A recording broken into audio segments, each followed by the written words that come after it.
स्वागत है आपका बुक नाइट्स में। आज हम एक ऐसे टॉपिक पर बात करने वाले हैं जिसे सुनने के बाद आपको किसी इंसान को देखने का नजरिया बदल जाएगा।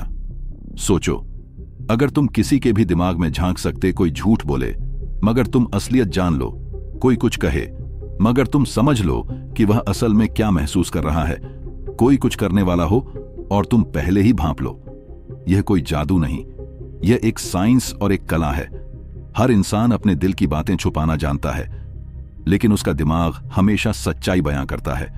उसकी आंखों में, उसकी हल्की सी मुस्कान में, उसके शरीर की छोटी छोटी हरकतें बहुत कुछ बयां करती हैं। अगर आप इस कला को सीख जाते हो तो झूठ बोलने वाला तुम्हें कभी धोखा नहीं दे पाएगा। तुम किसी के भी इरादे से पहले ही समझ जाओगे, तुम लोगों को उनकी सोच से भी बेहतर जान पाओगे। बॉस, लीडर, बिजनेसमैन, सेल्समैन या कोई भी इंसान जो लोगों के साथ काम करता है, अगर वह इस स्किल को मास्टर कर ले तो लोग आपका इस्तेमाल नहीं करेंगे, बल्कि आप लोगों पर भारी पड़ोगे और दूसरों की चालों को समझ पाओगे। लेकिन याद रखो, ताकत जितनी बड़ी होती है, खतरा भी उतना ही बड़ा होता है। अगर तुम इस कला का सही इस्तेमाल करते हो तो तुम लोगों के दिलों में जगह बना सकते हो। वही गलत उपयोग आपके लिए खतरा भी खड़ा कर सकता है। शुरू से एंड तक देखें ताकि कोई भी वैल्यूएबल चीज ना छूटे। आइए art of reading mind chapter number 1 से शुरू करते हैं, जो है माइंड रीडिंग के बेसिक्स। जब हम माइंड रीडिंग सुनते हैं तो हमें अक्सर कोई जादूगर या सुपरनेचुरल शक्ति वाला इंसान याद आता है, लेकिन लेखक इसे एक प्रैक्टिकल स्किल के रूप में देखते हैं जो साइकोलॉजी और ऑब्जर्वेशन पर आधारित होती है। उनकी किताब the art of reading minds में यह बताया गया है कि माइंड रीडिंग असल में वर्बल और नॉन वर्बल कम्युनिकेशन को समझने की कला है, जिसे साइकोलॉजी की मदद से डिकोड किया जा सकता है। माइंड रीडिंग का साइकोलॉजिकल आधार हमारे दिमाग में चल रही चीजों को एक्सप्रेस करने के तरीके होते हैं, जैसे हमारी बॉडी लैंग्वेज, फेशियल एक्सप्रेशंस और बोलने का तरीका। लेखक बताते हैं कि इन सिग्नल्स को पढ़ने के लिए हमें बेसिक साइकोलॉजी को समझना जरूरी है। मान लीजिए कोई व्यक्ति आर्म्स फोल्ड करके बैठा है और बार बार नीचे देख रहा है। यह संकेत दे सकता है कि वह असहज महसूस कर रहा है या किसी बात से डिफेंसिव है। इसी तरह अगर कोई लगातार आपकी आंखों में देख रहा है और सिर हल्का झुका रहा है तो वह आपकी बातों में सच्ची दिलचस्पी ले रहा है। जो नवार, जो बॉडी लैंग्वेज एक्सपर्ट है, जो कहते हैं कि जब आप लोगों को सुनते हैं तो वे आपको बताते हैं कि वे कौन हैं, लेकिन जब आप उन्हें ध्यान से देखते हैं, महसूस करते हैं, तो वे आपको सच में दिखाते हैं कि वे कौन हैं। यानी जब कोई व्यक्ति बोलता है तो वह अपने विचार, मान्यताएं और भावनाएं शब्दों के जरिए व्यक्त करता है, लेकिन शब्दों को बदला जा सकता है, छुपाया जा सकता है या फिर उन्हें बढ़ा चढ़ाकर भी बताया जा सकता है। यानी जो इंसान कह रहा है वह हमेशा सच नहीं होता। लेकिन जब हम किसी को ध्यान से देखते हैं, उनकी बॉडी लैंग्वेज, हाव भाव, चेहरे के भाव, आंखों की हलचल और शरीर की मुद्राएं पढ़ते हैं, तब आपको असली सच दिखने लगता है। क्योंकि इंसान अपने शब्दों को बदल सकता है, लेकिन उसके शरीर की प्रतिक्रियाएं अचेतन रूप से उसके असली इरादों को दिखा देती है। आगे लेखक थ्योरी ऑफ माइंड को भी एक्सप्लेन करते हैं, जो यह बताती है कि हम अब दूसरे लोगों के मानसिक अवस्थाएं जैसे विश्वास, इच्छाएं, नियत को समझ सकते हैं। इसका मतलब यह है कि हम दूसरों के दिमाग में चल रही सोच को समझकर उनके रिएक्शंस और बिहेवियर का अंदाजा लगा सकते हैं। इमेजिन करिए, एक ऑफिस में एक सहकर्मी है जिसका नाम मोहित है। आप नोटिस करते हैं कि मोहित आज थोड़ा उदास है।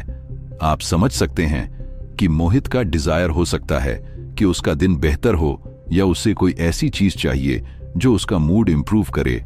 जब आप मोहित से बात करते हैं और वह कहता है, मुझे लगता है कि मैंने कुछ गलत डिसीजंस लिए हैं, तो उसका बिलीफ है कि कुछ चीजें उसके कंट्रोल के बाहर हो गई हैं और इसीलिए उसका मूड उदास है। आप यह प्रिडिक्ट कर सकते हैं कि उसका इंटेंशन होगा कि वह अपने काम को इंप्रूव करे या फिर अपने पर्सनल लाइफ में कुछ चेंजेस लाए जिससे वह खुश हो सके। हो सकता है कि वह आपसे बात करें और अपने स्ट्रेस को शेयर करें। यहां आप देख सकते हैं कि आपने उसके डिजायर्स, बिलीव्स और इंटेंशंस को समझकर उसका बिहेवियर को प्रिडिक्ट किया। आपको समझ आता है कि मोहित क्यों उदास है और वह किस डायरेक्शन में जाना चाहता है। माइंड रीडिंग का सही तरीका। कई लोग सोचते हैं कि माइंड रीडिंग का मतलब किसी को मैनिपुलेट करना होता है, लेकिन फैसिस ऐसा नहीं मानते। वह कहते हैं कि यह स्किल हमें दूसरों से बेहतर कनेक्ट करने में मदद करती है। इसका सही उपयोग एम्पैथेटिक होने में है, यानी सामने वाले के इमोशंस और थॉट्स को समझकर उसके साथ अच्छा कम्युनिकेशन करना। मान लीजिए आप किसी दोस्त से मिलते हैं और वह कहता है मैं ठीक हूं, लेकिन उसकी आवाज में उदासी है और वह आपको ठीक से देख भी नहीं रहा। अब अगर आप सिर्फ शब्दों पर ध्यान देंगे तो लगेगा कि सब ठीक है, लेकिन अगर आप उसकी आवाज और बॉडी लैंग्वेज पर गौर करें तो समझ आएगा कि वह परेशान है। यही माइंड रीडिंग का सही उपयोग है। दूसरों के इमोशंस को गहराई से समझना। चैप्टर 2 ऑब्जर्वेशन स्किल्स को तेज करना और बॉडी लैंग्वेज और फेशियल एक्सप्रेशंस को पढ़ना। लेखक ऑब्जर्वेशन स्किल्स को इंप्रूव करने पर जोर देते हैं, खासकर बॉडी लैंग्वेज और फेशियल एक्सप्रेशंस को समझने में। अगर हम इन नॉन वर्बल सिग्नल्स को सही से सीख जाएं, तो दूसरों के थॉट्स और इमोशंस को समझना आसान हो जाता है। इससे न केवल हमारी कम्युनिकेशन स्किल्स बेहतर होती है, बल्कि हम दूसरों से गहरा कनेक्शन भी बना सकते हैं। बॉडी लैंग्वेज को समझना। लेखक बताते हैं कि बॉडी लैंग्वेज किसी के इंटरनल इमोशंस और इंटेंशंस को समझने का सबसे अच्छा तरीका है। हर जेस्चर, हर मूवमेंट कुछ ना कुछ बताता है। जरूरी यह है कि हम इन्हें सही संदर्भ में देखें। एग्जाम्पल, डायलेटेड प्यूप, फैली हुई पुतलियां। यह एक्साइटमेंट या इंटरेस्ट को दर्शा सकती है। फॉरवर्ड लीनिंग, आगे झुककर सुनना, यह सामने वाले की बात में जेन्युइन इंटरेस्ट दिखाता है। फेक सीयर्स बताते हैं कि सिर्फ देखना काफी नहीं है, कॉन्टेक्स्ट को समझना भी जरूरी है। मसलन अगर कोई ठंड में हाथ बांध कर खड़ा है तो यह सिर्फ ठंड से बचने का तरीका हो सकता है, न कि उसकी असहजता या नाराजगी का संकेत। फेशियल एक्सप्रेशंस को डिकोड करना। फेशियल एक्सप्रेशंस हमारे इमोशंस को सबसे ज्यादा एक्सप्रेस करते हैं। फेसियस ने साइकोलॉजी रिसर्च के आधार पर बताया कि कुछ एक्सप्रेशंस यूनिवर्सल होते हैं, जैसे हैप्पीनेस, खुशी, मुस्कान, आंखों की चमक, उदासी, झुकी हुई आंखें, चेहरे की थकावट, गुस्सा, तनी हुई भौं, कसा हुआ जबड़ा, फियर, डर, बड़ी खुली आंखें, हल्का झुका हुआ सिर, आश्चर्य, ऊपर उठी हुई भौं, खुला हुआ मुंह, घृणा, सिकुड़ा हुआ नाक, टेढ़ा मुंह। अगर हम इन सटल क्यूज को पहचानना सीख जाएं, तो हम बिना शब्दों के भी दूसरों की भावनाओं को समझ सकते हैं। दोस्तों, लेखक कहते हैं, किसी को भी समझने के लिए ऑब्जर्वेशन स्किल्स, यानी दूसरों को महसूस करने की कला। ऑब्जर्वेशन स्किल्स को इंप्रूव कैसे करें? फैक्ट्स सिर्फ थ्योरेटिकल नॉलेज नहीं देते, बल्कि उन्होंने कुछ प्रैक्टिकल एक्सरसाइजेस भी बताई हैं जो हमें ऑब्जर्वेशनल स्किल्स को तेज करने में मदद करती हैं। People watching exercise. किसी कैफे, पार्क या सार्वजनिक स्थान पर बैठे और लोगों के बॉडी लैंग्वेज और फेशियल एक्सप्रेशंस को ऑब्जर्व करें।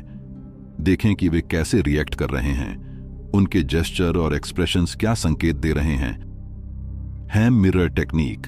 अपने खुद के फेशियल एक्सप्रेशंस को मिरर में देखें और एनालाइज करें कि वे दूसरों को कैसे दिख सकते हैं। इससे सेल्फ अवेयरनेस बढ़ती है और हमें अपनी बॉडी लैंग्वेज को भी इंप्रूव करने का मौका मिलता है। Slow motion analysis.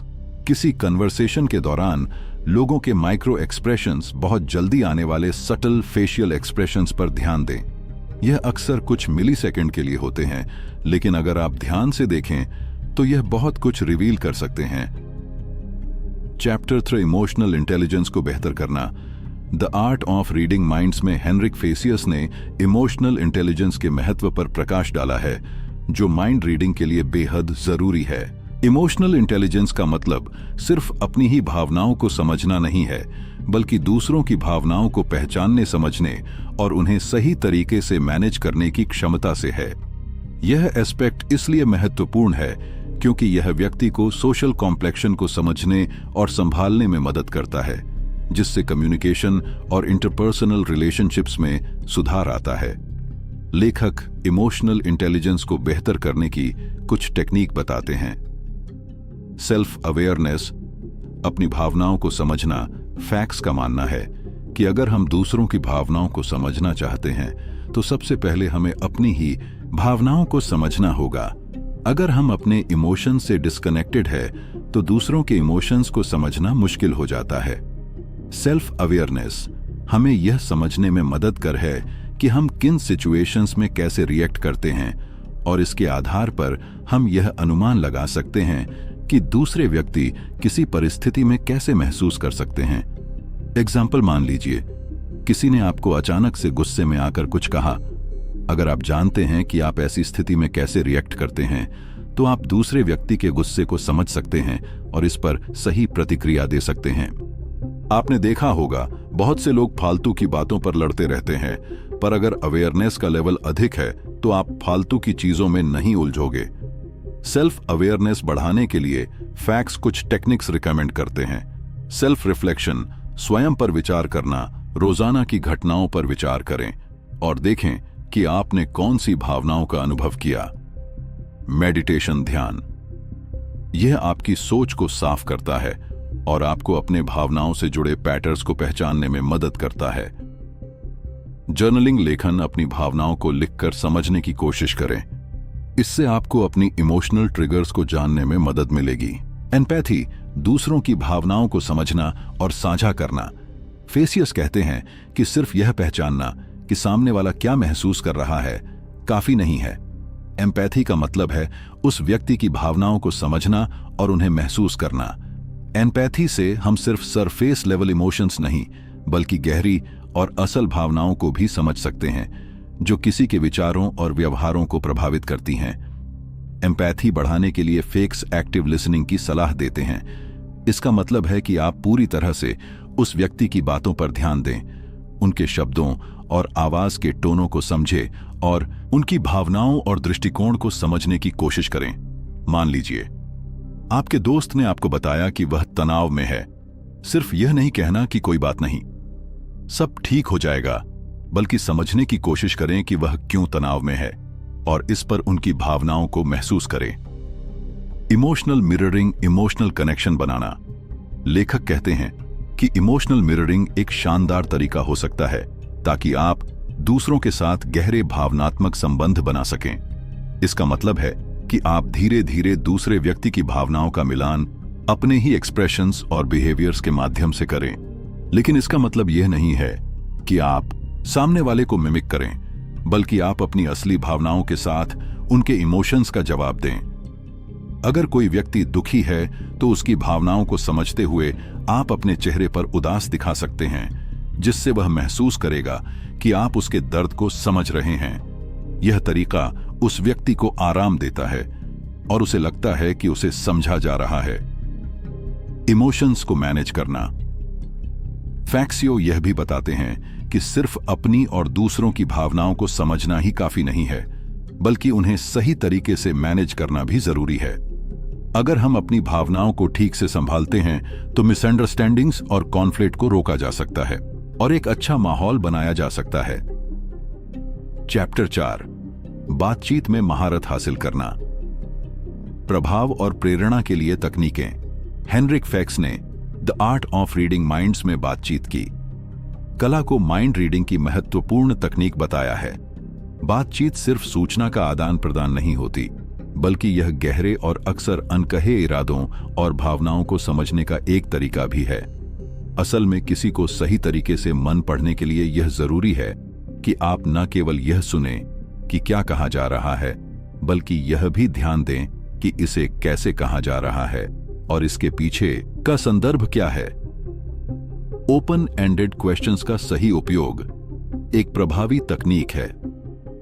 Open ended questions का इस्तेमाल, यह सवाल किसी हां या नहीं के जवाब से ज्यादा कुछ मांगते हैं, जो सामने वाले को अपने विचारों को विस्तार से व्यक्त करने के लिए प्रेरित करते हैं। इस तकनीक से बातचीत को लगातार आगे बढ़ाया जा सकता है और साथ ही सामने वाले के मानसिक और भावनात्मक स्थिति को समझने का मौका मिलता है। जब आप शब्दों, आवाज के टोनों और गति पर ध्यान देते हैं तो आप व्यक्ति के मानसिकता और स्थिति को गहरे तरीके से समझ सकते हैं। अगर कोई व्यक्ति कहता है मैं थका हुआ हूं, तो आप उसे पूछ सकते हैं, क्या ऐसा कुछ था जो आज आपको थका दिया? इस सवाल से आपको उस व्यक्ति के मन की स्थिति और आज के दिन के अनुभवों के बारे में अधिक जानकारी मिल सकती है। एक कोइंग और पैराफ्रेसिंग दोहराना और फिर से समझाना। फैक्सियन एक और प्रभावी तकनीक बताते हैं जिसे एक कोइंग और पैराफ्रेसिंग कहते हैं। इसका मतलब है कि आप सामने वाले की बातों को दोहराएं या फिर से कहें ताकि यह दिख सके कि आप उनकी बातों पर ध्यान दे रहे हैं। इससे न केवल बातों को स्पष्ट किया जा सकता है बल्कि यह व्यक्ति को और अधिक विस्तार से अपनी सोच और भावनाओं को व्यक्त करने के लिए प्रेरित करता है। अगर कोई कहता है मैं बहुत निराश हूं, तो आप कह सकते हैं आप निराश क्यों हैं? क्या कुछ ऐसा हुआ जिससे आपको यह महसूस हुआ? इससे व्यक्ति को लगता है कि आप उसकी भावनाओं को समझ रहे हैं और वह अपनी स्थिति पर और बात करना चाहता है। माइक्रो एक्सप्रेशंस और सटल क्यूज का ध्यान रखना। मन पढ़ने के संदर्भ में बातचीत के दौरान माइक्रो एक्सप्रेशंस और सटल शिफ्ट्स इन टोन या बॉडी लैंग्वेज को पहचानने की क्षमता अत्यंत महत्वपूर्ण होती है। यह अवचेतन संकेत व्यक्ति की वास्तविक भावनाओं और इरादों को प्रकट करते इन संकेतों को समझने के लिए न केवल संवेदनशील ऑब्जर्वेशनल स्किल्स की आवश्यकता होती है बल्कि बातचीत की स्वाभाविक धारा को बनाए रखते हुए व्यक्ति को आरामदायक महसूस कराना भी जरूरी है ताकि वह अधिक खुलकर अपनी बातें रख सके। अगर कोई व्यक्ति बात करते समय अपनी आंखें झपकता है या शरीर में कोई हल्की घबराहट दिखाता है तो यह संकेत हो सकता है कि वह सच नहीं बोल रहा या फिर उसे असहज महसूस हो रहा है। यह सटल क्यूज आपको व्यक्ति के मानसिक स्थिति को बेहतर समझने में मदद करते हैं। फेसियस ने पस्सिमनिकेशन के बारे में बात की है जो माइंड रीडिंग की दुनिया में एक महत्वपूर्ण तकनीक है। इसका मतलब यह नहीं है कि आप लोगों को मैनिपुलेट करें, बल्कि इसका उद्देश्य है दूसरों की इच्छाओं और विश्वासों के साथ अपने संदेश को इस तरह से जोड़ना कि वह उन्हें समझ में आए और उन्हें सकारात्मक महसूस हो। प्रभावी पर्सवेजन में आपको अपने विचारों को इस तरीके से पेश करना होता है जिससे वे सामने वाले के मूल्यों और भावनाओं से मेल खाएं। इसके लिए कुछ खास तरीकों का इस्तेमाल किया जा सकता है, जैसे स्टोरी टेलिंग। अगर आप किसी को किसी उत्पाद के फायदे बता रहे हैं तो केवल तथ्य न बताकर एक कहानी के रूप में इसे प्रस्तुत करें। इससे व्यक्ति खुद को उस अनुभव से जोड़ सकेगा और यह उसे और प्रभावी तरीके से समझ में आएगा। इससे आपका संवाद न सिर्फ आसानी से समझ में आएगा बल्कि सामने वाले के मन पर गहरी छाप भी छोड़ेगा। चैप्टर 5 रोजमर्रा की जिंदगी और काम में माइंड रीडिंग कैसे फायदेमंद है। The art of reading minds में हेनरिक फेसियस बताते हैं कि माइंड रीडिंग सिर्फ कोई जादुई ट्रिक या चालाकी नहीं है बल्कि यह रिश्तों और करियर में बड़ी मदद कर सकती है। अगर इसे सही तरीके से इस्तेमाल किया जाए तो आप लोगों को अच्छे से समझ सकते हैं, अपने संबंध मजबूत बना सकते हैं और अपनी प्रोफेशनल लाइफ में भी आगे बढ़ सकते हैं। एक निजी रिश्तों में माइंड रीडिंग का असर। अगर आप किसी को गहराई से समझना चाहते हैं तो उसकी बॉडी लैंग्वेज, हाव भाव और बोलने के अंदाज पर ध्यान देना जरूरी है। इससे आप यह जान सकते हैं कि सामने वाला खुश, दुखी, घबराया या झूठ बोल रहा है। डेटिंग में अगर आपका पार्टनर बार बार घड़ी देख रहा है और बार बार फोन चेक कर रहा है तो शायद वह बोर हो रहा है या जल्दी जाना चाहता है। आप माहौल हल्का करने के लिए कोई मजेदार बात कर सकते हैं। घर में मान लीजिए आपकी मां ने कहा कि मैं ठीक हूं, लेकिन उनकी आवाज धीमी और उदास है। इसका मतलब है कि वह शायद सच में ठीक नहीं है। आप उनसे प्यार से पूछ सकते हैं कि क्या बात है। कामकाजी जीवन में माइंड रीडिंग कैसे मदद करती है। अगर आप ऑफिस में या बिजनेस में माइंड रीडिंग का सही इस्तेमाल करें तो आप दूसरों की भावनाएं और इरादे समझकर अपने फायदे के लिए बातचीत को सही दिशा में मोड़ सकते हैं। इंटरव्यू में अगर इंटरव्यू लेने वाला आपके जवाबों पर सिर हिला रहा है लेकिन मुस्कुरा नहीं रहा तो शायद उसे आपका जवाब ज्यादा पसंद नहीं आया।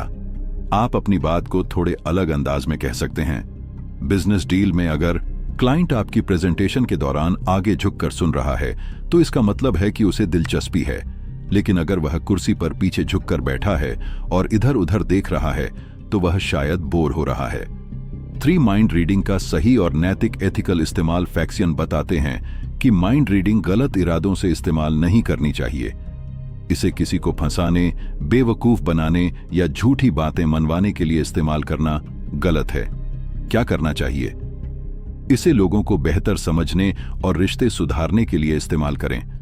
किसी को सहारा देने या उसकी भावनाओं को समझने के लिए इसका इस्तेमाल करें।